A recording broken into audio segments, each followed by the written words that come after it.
자신의 앞길이 계획이 막히고 막혀서 결국 들어와 한국까지 말 그대로 떠밀려 왔습니다.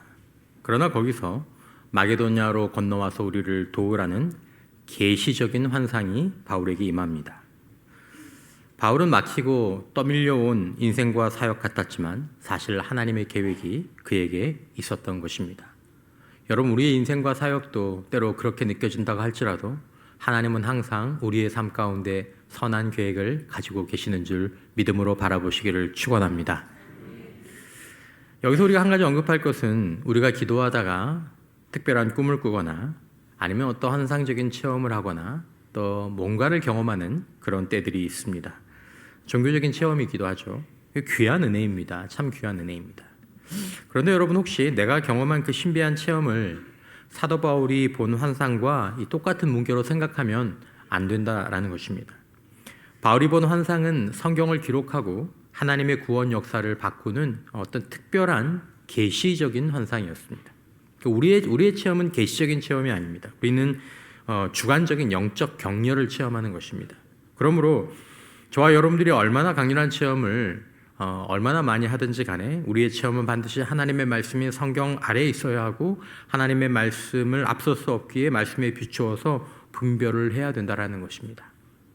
그런데 이제 우리가 연약한 인간인지라 말씀은 뒷전으로 놓고 이런 환상과 체험이 주는 이 영적 도파민이 있기 때문에 그런 어떤 환상과 체험과 은사를 따라서 살거나 말씀을 뒤로 놓고 결정을, 신앙과 삶에서 중요한 결정을 본 거, 들은 거, 누가 얘기해 준 거, 누구한테 이제 기도받고 한 것으로 의지하면서 결정하는 성도들이 종종 있을 수 있는데, 여러분 정말 유의하십시오. 그 끝이 절대로 좋지 않습니다.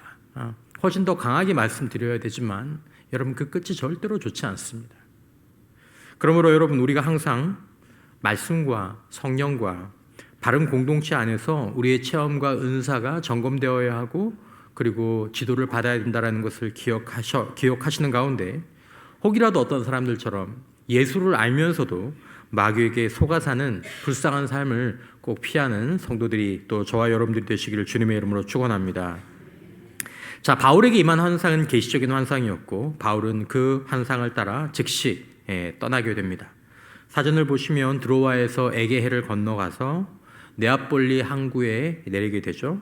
그리고 로마가 만든 무역로, 군사로, 소위 말하는 그 에그나티아 대로를 따라서 한 16km 정도를 이렇게 걸어가면 거기에 이제 빌립보, 로마의 식민지, 공식 식민지 빌립보가 나옵니다. 사전을 보시면 지금 현재 빌립보, 그리스에 있는 빌립보 유적의 모습이 나오는데 굉장히 크죠. 제가 알기로는 이게 세계 문화유산에 들어가는 걸로 알고 있습니다만은, 자, 빌립보의 특징은 오늘 본문에도 그렇게 기록이 되어 있죠. 로마의 식민지다.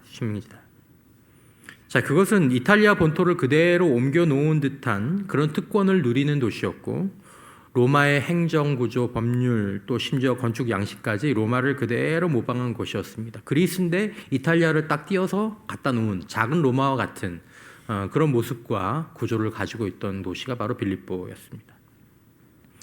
자, 이 빌립보에서 바울은 너무나 다른 세 부류의 사람을 만나게 됩니다. 첫 번째 만난 사람은 루디아입니다. 영어로 얘기하면 리디아죠. 리디아라는 이름의 그 어원이 여기서 나오는데, 본문에 소개된 것처럼 이 여인은 소아시아 두아디라 출신의 자색 옷감, 퍼플 계열의 그 옷감 무역상이었습니다. 한두 번 말씀드린 적이 있지만 이 당시에 이 자색은 황제의 색깔이라고 해서 굉장히 그 비싼, 그러니까 자주색 옷감과 같은 무게의 금값이 동일할 정도로, 때로는 자주색 옷감이 금보다 더 비쌀 정도로 그렇게 귀한 취급을 받았던 옷감입니다. 왜냐하면 염료가 너무 특이해서. 그래서 로마에서는 나중에 이 특정한 계급만 자주색 옷을 입을 수 있도록 하는 법까지 제정되었죠. 자, 그녀가 자주색 옷감 장사다라는 얘기를 딱 들었을 때 우리가 본문을 보면서 딱 알게 되는 것은, 그 당시 사람들이 딱 알게 되는 것은 굉장히 부유한 사람이구나, 굉장히 큰 사업을 하는 사람이구나, 사회적 경제적 위치를 알 수 있는 거죠. 오늘날로 치면 해외에 나와서 패션 비즈니스를 아주 성공적으로 이룬 그런 성공한 여성 사업가라고 얘기할 수 있겠습니다. 나중에 보면 루디아가 회심 이후에 바울 일행을 자신의 집에 머물게 하고 빌립보 교회의 거점으로 제공할 수 있었던 것은 그녀가 갖고 있던 경제적인 여유와 사회적 영향력 때문이었다고 생각합니다. 자, 루디아는 이미 유대교의 마음이 열려있던 사람이었습니다. 그리고 안식일에 강가에 나와 기도하던 어떤 영적으로 갈급함이 있는 준비된 사람이었죠. 하나님은 루디아를 미리 예비하셨습니다. 하지만 바울은 그걸 알 수는 없죠. 강가에 가보면 루디아란 여자가 있을 텐데 그에게 복음을 전해라, 이런 말씀이 들린 것도 아닙니다. 하지만 사도 바울이 강가를 찾아서 복음을 전하는 가운데 하나님이 예비하신 루디아를 만나게 되는 거죠. 이것도 굉장히 중요한 의미가 있습니다. 거기에 보면 이제 루디아 기념교회가 빌립보에 있는데, 지금까지 루디아는 그저 돈을 좀 벌었던, 그러나 마음은 공허한, 여러분들은 어떠십니까? 여러분들의 경제적인 상황들, 사회적인 상황, 근데 더 중요한 건 여러분들의 이 내면의 상황. 여러분, 마음은 좀 공허한 여인이었을지 모르겠지만 이제 그녀가 예수를 알고 예수의 복음을 나눈 일에 하나님의 마음의 감동을 받아 동역자가 됨으로 말미암아 이제 정말 아름답고 충만하며 영원한 인생을 살게 되었죠. 여러분, 하나님의 예비하심이 우리의 인생 가운데 이렇게 드러날 때가 많다는 것을 기억하실 필요가 있습니다. 사도 바울은 자신의 사명을 따라서 능동적으로 하나님께 기도했습니다. 그냥 간판을 걸고 그래, 하나님이 여기 보내셨으니까 어떤 사람들이 오겠지, 그렇게 기다리지 않고 찾아갔습니다. 그리고 하나님이 예비하신 영혼을 우리가 알 수 없기 때문에 전함으로 두드렸죠. 여러분, 루디아의 마음을 여실 수 있는 분은 오직 하나님 한 분뿐이신 줄 믿습니다. 오늘 본문에도 하나님께서 그 마음을 여셨다라고 나오죠. 그러나 여러분, 그런 루디아에게 복음을 전할 수 있는 사람은 바울뿐이었습니다. 여러분과 저뿐일 수 있는 겁니다. 그 친구, 그 가족, 그 사람.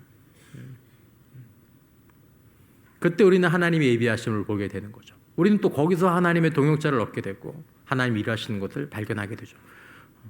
하나님의 사명을 따라 능동적으로 행동하는, 우리가 이것을 알아야 합니다.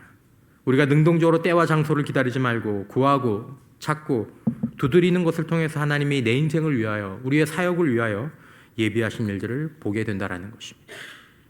자, 두 번째 만나는 사람은 점치는 여종입니다. 오늘 본문에 귀신 들린 여종이라고 나오는데 헬라어 원문을 보면 푸뉴마, 피토나 이렇게 나옵니다. 그러니까 그 피톤의 영에 사로잡힌 그런 여인이라는 거죠. 이름도 없습니다. 주인들의 돈벌이 도구로 전락한 최하층의 인생이죠. 귀신에게 억압당하여서 자신의 의지를 한번 펼쳐보지 못하는 삶. 여러분, 어둠의 영을 따라 사는 삶은 이렇습니다. 비록 많은 돈을 어때 벌 수 있을지 모르겠고, 그리고 사람들이 와서 굽신굽신 나이도 어린데 거기에 존댓말을 써가면서 반말을 들어가면서 하는 일들이 있을지 모르겠지만, 여러분들이 그런 인터뷰를 이렇게 좀 보게 되시면, 또 주변에 그런 분들이 계시면, 우리 성도들 가운데서도 자신의 가문 가운데서 이런 일들에 종사하시거나 여기에 관련된 분들의 이야기들을 제법 많이 들을 때가 있는데 그 끝이 하나도 좋지 않습니다. 너무 좋지 않아요. 왜죠? 어둠의 영을 따라 사는 그 길이 어떻게 좋겠습니까? 마귀는 우리를 죽이고자 하기 위해서 우리에게 역사하는 건데 어떻게 그 길이 행복일 수 있겠습니까? 자, 결국 모든 것을 다 잃고 비참해질 수밖에 없을 그럴 운명 가운데 처한 이 무명의 여종이 구원을 받게 되죠. 예수의 이름과 그 능력이 참된 믿음으로 선포되자 귀신이 쫓겨나가고 이 여종은 인생의 존엄을 되찾고 참된 인생을 살 준비를 마치게 되는 것입니다. 사랑하는 성도 여러분, 저와 여러분들이 이 예수와 예수의 이름을 알고 믿고 선포하는 가운데 승리의 삶을 살 수 있게 되시기를 주님의 이름으로 축원합니다. 오늘 사실 이 부분을 좀 더 충분히 말씀드리지 못하는 것이 좀 아쉽습니다만 언제 기회가 있겠지만, 자, 세 번째 나오는 사람은 간수입니다. 로마의 중산층 공무원이죠. 매일 죄수들을 관리하고 칼을 차고 제국의 질서를 수호하는 세속적인 사람, 실용적인 사람. 자, 간수는 루디아와는 다르게 초월적 세계에 별로 관심이 없었습니다.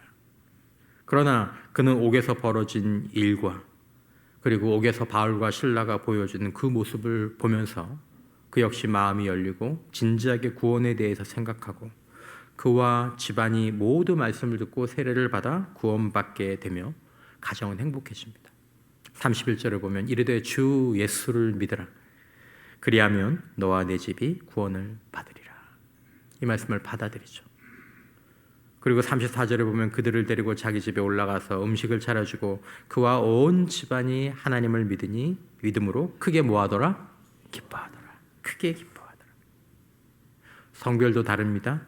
경제 사회적 계급도 다르고 영적인 상태도 제각각인 너무나 하나로 어울리기 어려운 사람들, 그들이 예수님, 우리를 위해 오셔서 죽으시고 부활하신 하나님의 아들, 지금도 살아계신 그 예수를 듣고 믿고 구원받아서 빌립보 교회의 한 가족으로 함께 형성이 되는 것입니다.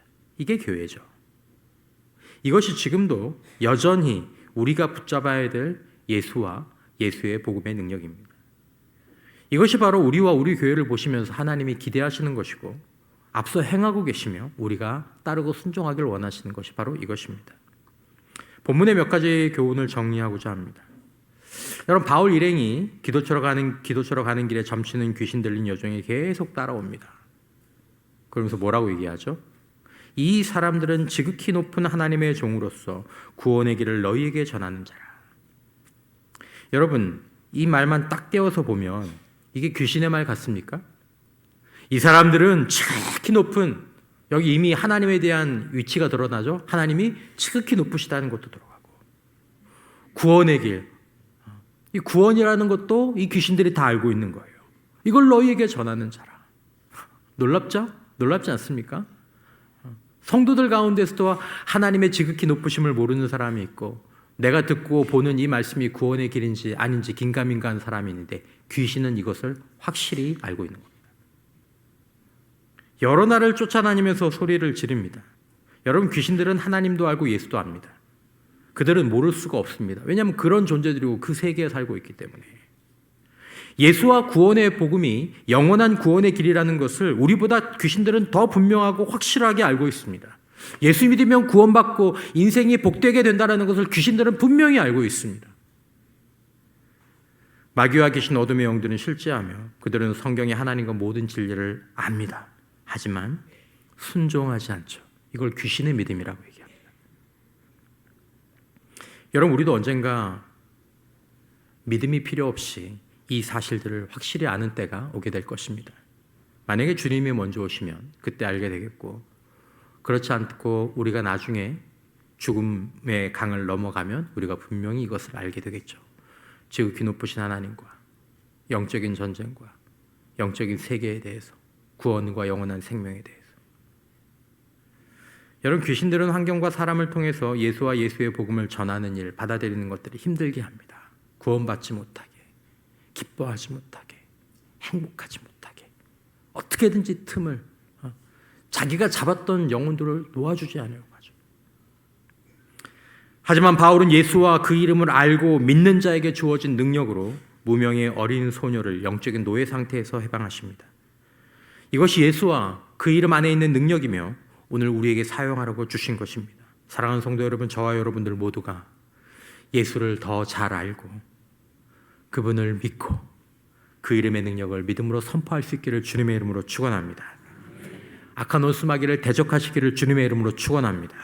우리가 많이 회복해야 될 부분입니다. 자, 이 놀라운 사건 뒤에 문제가 생깁니다. 해방된 소녀의 주인들이 아이고, 우리 고통받는 우리 여종을 살려주셔서 회복시켜줘서 너무 고마워요 하는 것이 아니고 격분하죠. 왜요? 수입이 사라져버렸습니다. 그들에게 이 소녀는 사랑스러운 딸이 아니고 현금 인출기 ATM 기기였습니다. 여러분, 지금도 어디서 누군가 영혼보다 자신의 이윤이나 기득권이나 아니면 자아를 더 중요하게 생각할 때 구원의 역사가라는 이 놀랍고 참 한 인생의 구원받는 역사가 일어날 때 그것들을 저항하는 기득권의 저항이 나타나게 됩니다. 혹시라도 누군가의 해방이, 누군가의 성장과 성숙과 행복이 다른 누군가에게 상대적인 손해나 손실이나 낮아짐을 의미하게 될 때 복음이 저항을 받습니다. 심지어 교회 안에서도요. 구원받고 행복해지고 성장하고 성숙하는데 내 마음 가운데, 우리 마음 가운데 저항하게 되는 거예요. 저런 역사 없었으면 좋겠다. 어떤 교회는 새 가족 오지 않았으면 좋겠다, 이렇게 공개적으로 말씀하시는 그런 교회도 있다 그래요. 왜냐하면 우리 기득권이 위협받으니까. 큰일이죠, 큰일. 사랑하는 성도 여러분, 우리는 복음의 능력에 저항하는 자가 아니라 함께 축하하고 감사할 수 있는 자들로 세워져 가기를 축원합니다. 그런 교회가 되어야죠. 나보다 뒤에 온 사람이 나보다 더 훌륭하고 많은 일을 감당하고 높임을 받을 때 박수 칠 수 있는 사람, 감사할 수 있는 사람. 주인들은 바알과 실라를 관원들 앞으로 끌고 갑니다. 그리고 군중을 자극하고, 관리들은 그 자극된 군중의 이 분위기에 편승하여 재판도 없고 변론도 없이 바알과 실라의 옷을 찢어버리고 매로 심하게 칩니다. 심하게. 오늘 22절 이하에 보면 무리가 일제히 일어나 고발하니 상관들이 옷을 찢어 벗기고 매로 치려 하여 두세 대 친 후에 많이 친 후에. 우리가 요즘 맞아본 적이 없잖아요. 이게 무슨 느낌인지 모르죠. 고린도전서 11장 23절에서 사도 바울이 얘기를 합니다. 내가 매도 수없이 맞고, 그럴 때 이 빌립보에서 맞은 이게 포함이 되겠죠. 그리고 한수에게 명령합니다. 24절에 그가 이러한 명령을 받아 그들을 깊은 옥에 가두고 그 발을 착고에 든든히 채웠더니. 랩스키라는 학자의 설명을 그림으로 좀 표현을 해보자면, 착고는 통상 죄수의 다리를 최대한 벌려서 고정시키는 구조였다 그래요. 그러니까 앉아서 잠을 청하든 바닥에 눕든 이 자세를 바꾸는 것이 거의 불가능한 거죠. 상처와 피투성이가 된 등은 차가운 바닥이든 아니면 벽에 닿아 있고 두 다리는 벌어진 채 고정된 채로 빛 한 점 들어오지 않는 깊은 옥에 바울과 실라가 갇히게 됩니다. 성령의 환상에 순종해서 마게도냐로 왔고 불쌍한 영혼을 해방시키는 선한 일을 했기 때문에 감옥에 간 겁니다. 여러분, 우리 인생 가운데 때로 순종이 반드시 형통으로 이어지지 않을 때가 있습니다. 여러분, 순종은 어디를 향합니까? 순종은 사명을 이루는 길로 이어지는 것입니다. 우리가 순종하면 우리는 어떤 사람이 됩니까? 사명을 이루는 사람으로 그 길로 가게 됩니다. 그래서 때로 그 사명으로 가는 길 가운데 형통이 아니라 이런 깊은 옥이 있기도 하는 것이죠. 이걸 잘 기억하고 계셔야 합니다. 여러분, 만일 우리의 순종이, 우리의 신앙이 인생의 깊은 빛 깊은 밤, 깊은 옥으로 이어질 때 우리는 거기서 무엇을 할 수 있을까요? 무엇을 하려고 할까요? 바울과 실라는 무엇을 선택했습니까?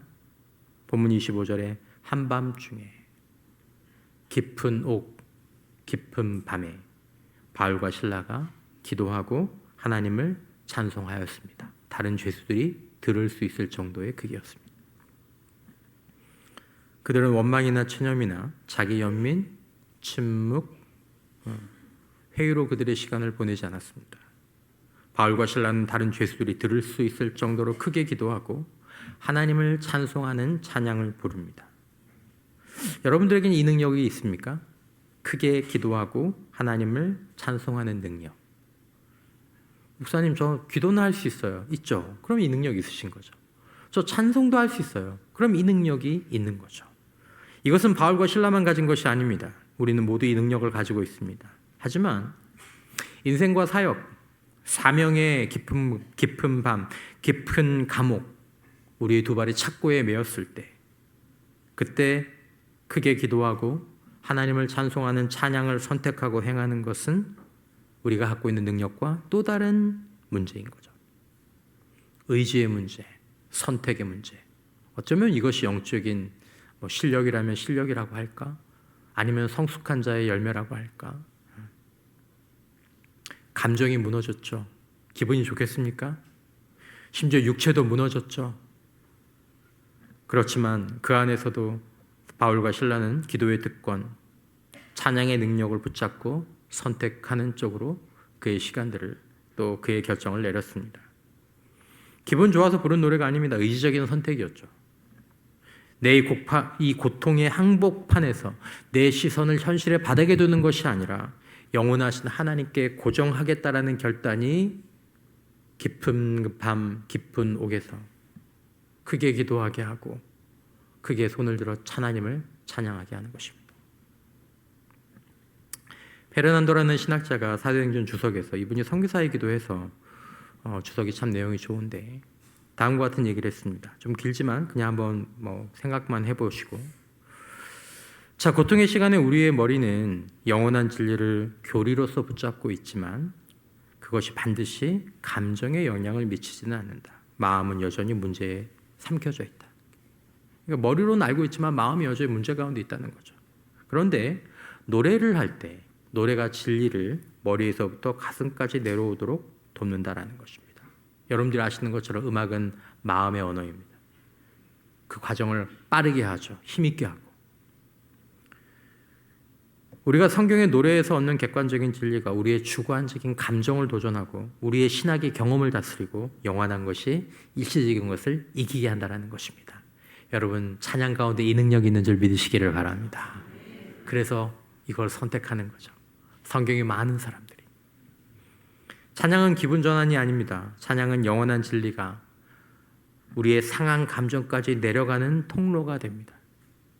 우리의 입술로 하나님은 선하십니다. 하나님은 지금 나와 함께 하십니다. 하나님은 모든 것을 합력하여 선을 이루시는 분입니다. 저는 그것을 요셉에게서 보았고 바울에게서 보았고 하나님의 사람들에게서 보았습니다. 찬양합니다. 찬양합니다. 그 고백이 천천히 우리의 무너진 가슴속 깊은 곳까지 스며들어가고 우리의 감정까지도 변화시키는 것입니다. 감옥에 갇혔던 한 사람의 이야기가 있습니다. 안소니 레이 힌턴이라는 사람인데, 이 사람은 자신이 저지르지도 않은 2건의 살인 혐의로 체포되어 사형수 감방에 갇힙니다. 그의 나이 30세 무렵이었고, 그가 이런 선고를 받은 증거는 그가 흑인이라는 것 때문에, 그리고 두 번째는 그를 대표하는 국선 변호사가 형편없이 그를 변론했기 때문에 그가 사형을, 전기의자형을 언도받고 사형수 감방에 갇혔습니다. 무려 28년 동안, 자기 인생의 거의 절반에 해당하는. 힌턴은 자신의 회고록에서 태양은 빛난다 라는 그 책에서 이렇게 말합니다. 처음 3년은 분노했다. 하나님께 소리를 질렀다. 그러다 어느 날 깨달았다.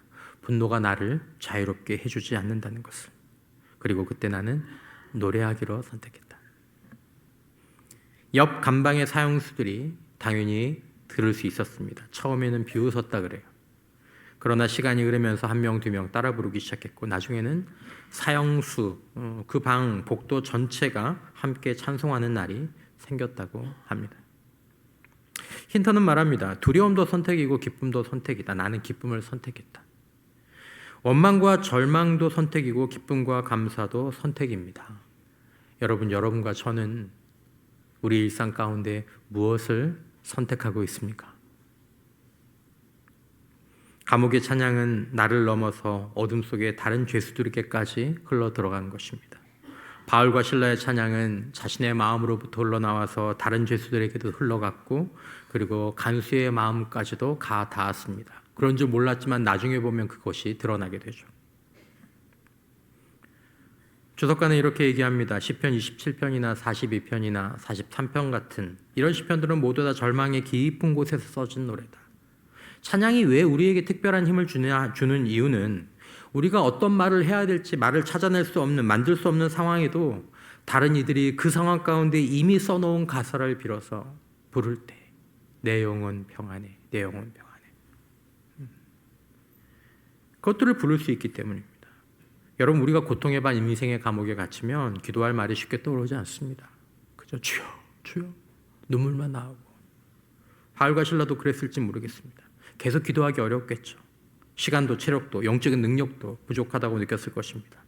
믿음의 선배들은 그때 찬송가를 폈습니다. 한 장씩 불러가기도 하고, 그리고 시편을 매일 한 장씩, 때로는 아침, 점심, 저녁 한 장씩 시편을 읽으면서, 시편을 원래 기도시고 찬송시죠. 기도하듯 찬송하듯 그 시편을 가지고 기도하고 찬양했습니다.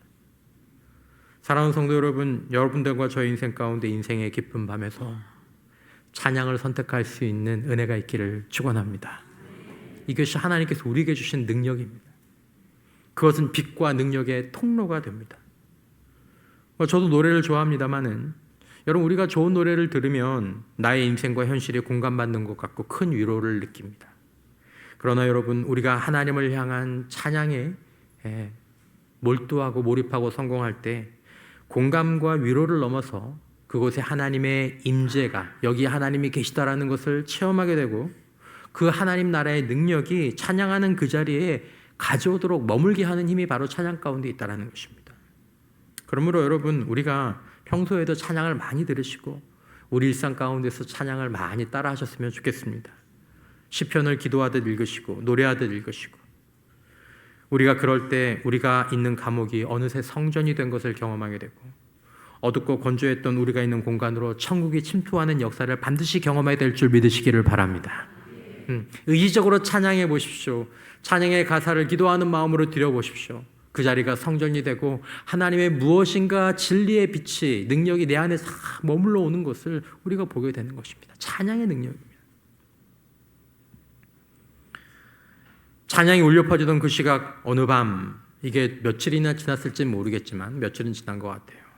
호련히 큰 지진이 일어납니다. 옥토가 움직이고 문이 다 열리고 모든 사람의 메인 것이 벗겨집니다. 놀라서 잠이 깬 간수는 옥문이 열렸다는 것을 아는 순간 반사적으로 칼을 빼서 자결하려고 합니다. 왜 그랬을까요?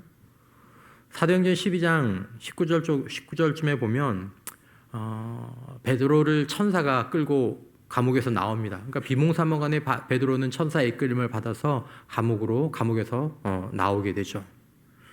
그 이후에 어떤 일이 일어납니까? 헤롯이 그 감옥을 지키던 군병들을 신문한 다음에 모조리 처형시켜버립니다. 나중에 사도행전 마지막 부분에 나오는 이 사도 바울이 탄 배가 난파되었죠.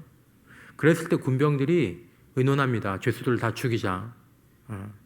왜 그렇게 했습니까? 탈옥의 책임을 자신들이 목숨으로 져야 되기 때문입니다. 그러므로 간수에게 옥문이 열린 것은 그냥 사형 선고인 것입니다. 그래서 자결하려고 했죠.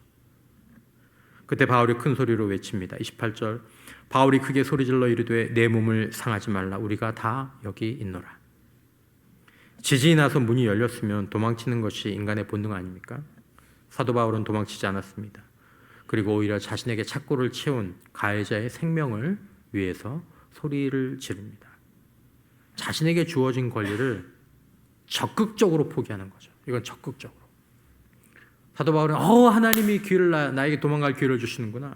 하나님이 악한 자들에게 공의를 행하시는구나. 이렇게 말하지 않았습니다. 놀라운 것은 다른 죄수들도 도망하지 않았다라는 것입니다. 캠프라는 학자의 말을 빌려보면 바울이 다른 죄수들에 대해서도 의식적으로 리더십을 발휘한 것 같다. 재미있는 일이죠. 사도행전 27장에 보면 바울이 탄 배가 난파되었을 때 거기서 바울은 여전히 죄수의 신분이었음에도 불구하고 지도자의 역할을 떠맡습니다. 그리고 사람들은 그것들을 허용합니다. 이 영적인 영향력이죠. 죄수이냐 간수이냐가 그때는 중요한 것이 아닙니다. 어떤 사람이 가지고 있는 영적인 영향력이 어떠냐라는 거죠. 여러분들이 아시는 것처럼 요셉도 애굽의 감옥에서 종이었습니다. 죄수였습니다. 하지만 그의 영적 권위가 주변에 보여지고 흘려지기 시작했습니다. 그러니까 사람들이 존중하는 것입니다. 지위 때문에가 아니라 그분이 갖고 있는 영적인 영향력, 감화력. 사랑하는 성도 여러분, 저와 여러분들의 삶 가운데에서 사도 바울이 흘려보내준 믿음의 선배들이 보여주신 이 거룩한 영향력이 우리의 삶 가운데에서도 감출 수 없이 드러나고 거부할 수 없이 맡아지는 은혜가 있기를 주님의 이름으로 축원합니다. 우리가 기도해야 되는 것입니다. 이거 간수는 떨면서 자신의 죄수로 있던 바울과 실라 앞에 엎드려서 물어봅니다. 완전히 위치가 바뀐 거죠. 죄수가 간수한테 엎드려야 되는데 간수가 죄수 앞에 엎드려서. 30절, 그들을 데리고 나아가 이르되 선생들이여 내가 어떻게 하여야 구원을 받겠습니까? 간수는 바울과 실라를 그들이 전하는 메시지를 알았습니다. 알았죠. 뭐 하는 사람들이다. 아이고 그 예수 얘기하다가 복음 전하다가 그러다 맞고 들어왔구나. 무시했을 것입니다. 돈이 있습니까? 지위가 있습니까? 능력이 있습니까? 백이 있습니까? 대부분의 사람들은 그런 메시지를 처음 들을 때 무시합니다. 그러나 하나님의 역사하심 가운데 어떤 체험과 중대한 사건들이 그들의 마음을 사람을 통해서, 하나님의 사람들을 통해서 열게 만드시죠. 여러분, 간수의 마음의 문을 연 것은 무엇이었습니까? 논쟁이 아니었습니다. 교리 설명이 아니었습니다. 고통받는 죄수가 자신의 생명을 포기하고 원수를 살려주는 그 은혜가 간수의 마음을 열게 만든 것입니다. 여러분, 우리도 누군가의 마음을 이렇게 열게 할 수 있는 적극적인 자기 포기가, 권리의 내려놓음이 우리에게도 있게 될 수 있기를 축원합니다. 그리고 그 밤 그 감옥이 천국 잔치의 자리로 변합니다. 간수가 바울 일행의 상처를 씻어주죠. 몇 시간 전 자기가 채운 그 착고를 풀고 자기가 때린, 아마 때렸을지도 모르지만 그 등의 피를 다 닦아줍니다. 그리고 온 가족이 세례를 받고 함께 식탁으로 모입니다. 그리고 34절에 그와 온 집이 하나님을 믿음으로 크게 기뻐하니라. 크게 기뻐하니라. 누가복음과 사도행전의 기쁨이라는 단어가 많이 사용됩니다. 신약 성경에 한 326회 정도 나오는데 그중에 무려 79회, 한 24% 정도가 누가복음과 사도행전에 나온다고 합니다. 그러니까 누가에게 복음의 핵심 감정은 무엇이냐 하면 기쁨이라는 것입니다. 그러면 여러분, 사실 꼭 누가복음만 얘기하지 않더라도 주님의 말씀을 다 우리가 보고 생각해 봤을 때 기쁨의 열매가 없는 복음은 뭔가 어디서부터가 잘못된 것입니다. 천사가 큰 기쁨의 소식을 전했고 삭개오가 기쁨으로 예수님을 영접했고 사도들은 매 맞은 후에도 그 이름을 위하여 능력받는 것을 기쁘게 여기면서 나왔습니다.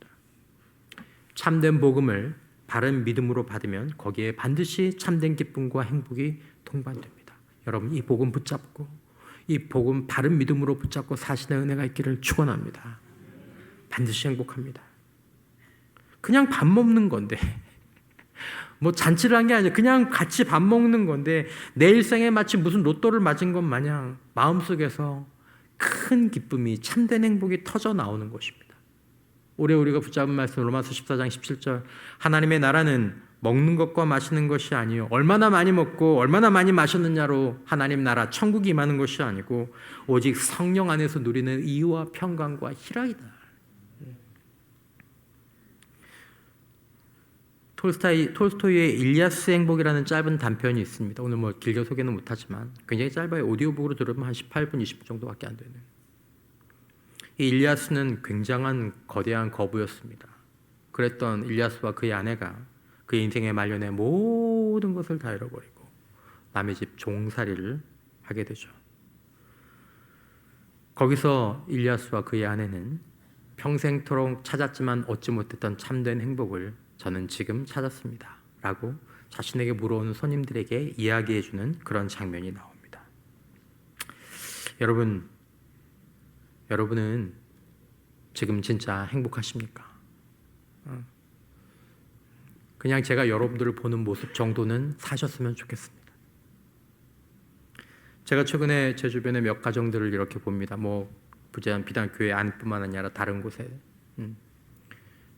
제가 목사니까 저를 만날 때마다 저에게서 뭐 교회를 다녀라, 뭐 복음은 이런 거다라는 얘기를 조금 더 자주 들어야 되겠지만 제가 조금씩 기다리고 있는 그런 가정들이 있는데, 제가 왜 기다렸냐 하면 이렇게 보면 그냥 잘 사는 것 같아요. 그래, 행복하지는 않아도 일단 살기는 사는구나. 그렇게 시간을 보내다가 최근에 이렇게 보니까 그 내면이 완전히 그냥 부부가 그냥 텅 빈 거예요. 그러니까 내가 본 건 껍데기였던 거예요. 가정도 마찬가지. 저렇게 어떻게 사나?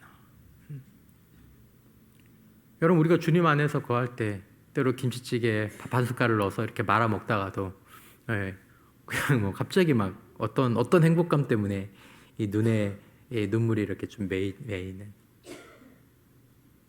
여러분, 천국과 참된 행복은 먹는 것과 마시는 것, 돈 가지고 계신 분들은 좀 아실 것입니다. 그게 참된 행복을 주지 못한다는 것을. 뭔가 조금 안전한 것 같고 뭔가 좀 든든한 맛은 있겠죠. 하지만 거기에 참된 행복이. 여러분, 오직 진리와 성령 안에서 의와 평강과 기쁨을 누릴 때 이게 행복이구나 고백하게 됩니다. 여러분, 그 가운데서 부부가 가족이 소박한 식탁을 함께 대하면서 함께 라면을 끓여 먹고 대화를 나누고 교회 일을 얘기하고 기도 제목을 나누고 삶을 나누고 깔깔깔거리고, 여러분 모든 일상에 그럴 때 어떻게 얘기합니까? 지금 우리 천국에 있는 것 같다. 그래, 이게 천국이지. 이게 행복이지. 이게 행복이지. 뭐 통장에 뭐 몇 단위 숫자가 있어도 그게 없다면.